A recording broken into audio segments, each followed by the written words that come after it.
अस्सलाम वालेकुम, welcome to sigma Motors. आज हम जिस गाड़ी का रिव्यू करने जा रहे हैं इसका नाम है मीरा ES। डियाट्सू की 2017 मॉडल, 2021 की फ्रेश इंपोर्ट टोटल जेन्युइन गाड़ी। आए इसका रिव्यू करते हैं। फ्रंट लाइट्स के अंदर आपको LEDs मिलती हैं, ऊपर भी और नीचे भी। SMDs के साथ आती है ये गाड़ी। अगर हम इसके फ्रंट बम्पर की बात करें तो बम्पर पे आपको पार्किंग सेंसर नज़र आएंगे। इसी के साथ साथ अगर आप इसकी ओवरऑल लुक की बात करें तो बहुत ही एरोडायनेमिक शेप दी गई है।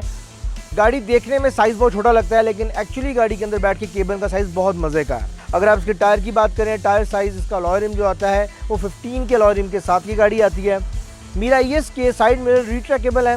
इसी के साथ आप आगे इसके डोर हैंडल्स देखें, नॉर्मली ये बॉडी के कलर से डिफरेंट आते हैं। मीरा ES की अगर आप बैक लाइट्स देखें तो इसमें हाफ लाइट आपको ब्लैक नज़र आएगी और नीचे इसकी LED लाइट्स लगी हुई होती हैं। इसी के नीचे बम्पर के ऊपर पार्किंग बैक पे पार्किंग सेंसर मिलेंगे। अगर आप इसकी ट्रंक की बात करें तो ट्रंक देखें, आपको ऊपर बैक छोटा सा स्पॉइलर नज़र आ रहा है। इसी के साथ नीचे आपको एक बाय डिफ़ॉल्ट कैमरा लगा हुआ नज़र आ रहा है जो कि बॉडी में एम्बेडेड है। अगर आप इसकी साइड लुक देखें तो बड़ी खूबसूरत लगती है गाड़ी देखने में। आम रूटीन में जो गाड़ियाँ आप 660 सीसी देखते हैं उससे बड़ी हट कर है। इसकी शेप बड़ी कर्व बनाई गई है। मीरा ES के अगर आप रूम की बात करें तो नॉर्मली ये दो कलर्स में है, ब्लैक विद बेज। इसकी सीट्स को भी देखेंगे तो आपको हाफ बेज नज़र आएगा मिड में और साइडों पे आपको ब्लैक नज़र आएंगी skirts. Mira ES normally 4 power windows के साथ आती है with retractable mirrors with central locking. अगर आप इसके राइट साइड पे कंट्रोल्स देखें तो यहाँ पर आपको रडार के कंट्रोल्स मिलेंगे, प्लस आपको लाइट ऑटोमेटिकली ऑन ऑफ करने के बटन मिलेंगे। इसी के साथ आप लाइट को अंदर से एडजस्ट भी कर सकते हैं, ऊपर नीचे कर सकते हैं। प्लस यहाँ पर आपको बटन नज़र आएगा जिसमें से आप पार्किंग सेंसर को एक्टिवेट और डीएक्टिवेट कर सकते हैं। मीरा ES के अंदर आपको फ्रंट पे 2 कप होल्डर्स की जगह मिलेगी और बैक पर भी आपको 2 कप होल्डर्स की जगह मिलेगी जो कि दरवाज़ों के अंदर है। मीरा ES 5 फॉरवर्ड ट्रांसमिशन के साथ आती है। अगर आप इसके मीटर की बात करें तो ये बड़ा यूनिक और खूबसूरत डिजिटल मीटर बनाया है इन्होंने, ब्लू और वाइट और ब्लैक कम्बिनेशन के साथ। अगर आपने इसकी लाइट्स को कंट्रोल करना है तो राइट साइड पे आपको लाइट्स के कंट्रोल मिलेंगे, लेफ्ट साइड पर आपको इसकी वाइपर्स के कंट्रोल मिलेंगे जो विंड स्क्रीन पे लगे हुए हैं और जो बैक पे लगे हुए हैं। ये गाड़ी DVD और बैक व्यू कैमरे के साथ है।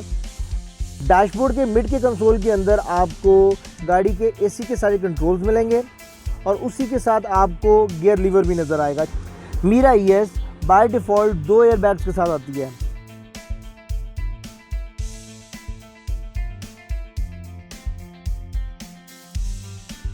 अगर मीरा ES के बैक पर आप देखें तो आपको लेग स्पेसिंग बहुत अच्छी मिलेगी। बाकी जापानीज गाड़ियों की तरह मीरा का भी ट्रंक बैक से ओपन होता है, यहाँ का टच पैनल लगा होता है।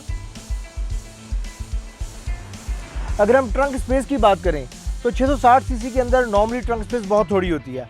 आप मैक्सिमम अपने 1 से 2 लगेजेस रख सकते हैं, लेकिन अगर आप इसकी सीट्स फोल्ड कर दें तो फिर स्पेस बहुत ज़्यादा मिल जाती है आपको। आप उसमें अपने बड़े ट्रंक्स भी रख सकते हैं। डियाट्सू मीरा ES पाकिस्तान में और जापान में बहुत ज़्यादा पसंद की जाती है। इसके मशहूर होने की वजह इसकी फ्यूल माइलेज है।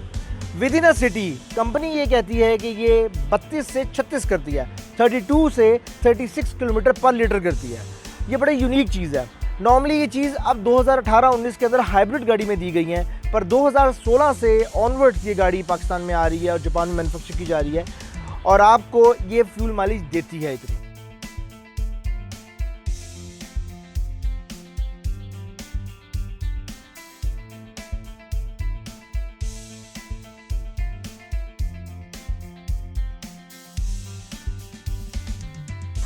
अगर आप कोई भी जापानीज़ गाड़ी परचेज़ करना चाहते हैं, कोरियन गाड़ी, चाइनीज़ गाड़ी या लोकल गाड़ी, तो आप सिग्मा मोटर पर तशरीफ ला सकते हैं। Thank you.